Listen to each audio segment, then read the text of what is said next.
Komið sæl og velkomin í þáttinn aftur, hingaði komin góður gestur, Heiðrún Jónsdóttir, framkvæmdastjóri Samtaka fyrirtækja í fjármála.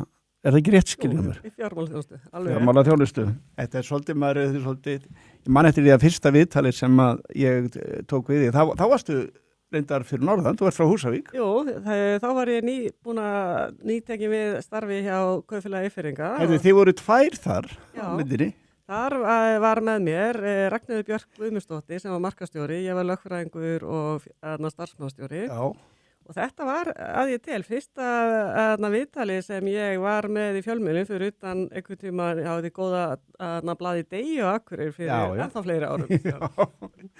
Ég var nú reyndar þetta blaðamaður árunum 85 til 87, þá vorum við Sigurður, við erum gamli DFF-menn, þá var ég beðin að fara norður og ég sagði þá eitthvað þess að þeir eru verið að senda mér í gúlagið, hvað hef ég gert af mér við að fara til Akureyri. Þetta var gaman að vera þarna og einhver bestu árin. Veit ekki hvort að ég segja, en ástæða viðtalisins var svo að í sögu þessa gamla félags voru við Ragnheiður Björk fyrstu konurnar sem voru með titil framkvæmdastjóra.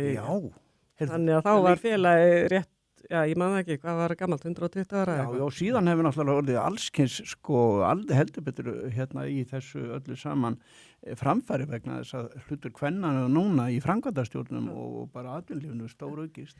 Já, það er reyndar hallar ennþá konur í framkvæmdastjórnum en alls ekki eins mikið í stjórnumfélag og núna er þetta reyndar orðið þannig að þessi klásula jafna kynjaskiptingu Kvótan, 40%. Já, hún er farin að vernda ykkur karla þannig að ég ætla bara að byrja ykkur núna er þetta oft verið að berjast kvennasætin þannig að ég ætla nú að ráðleika ykkur körlum bara að hafa ykkur hæga og vilja bara halda í þess að góða kvóta.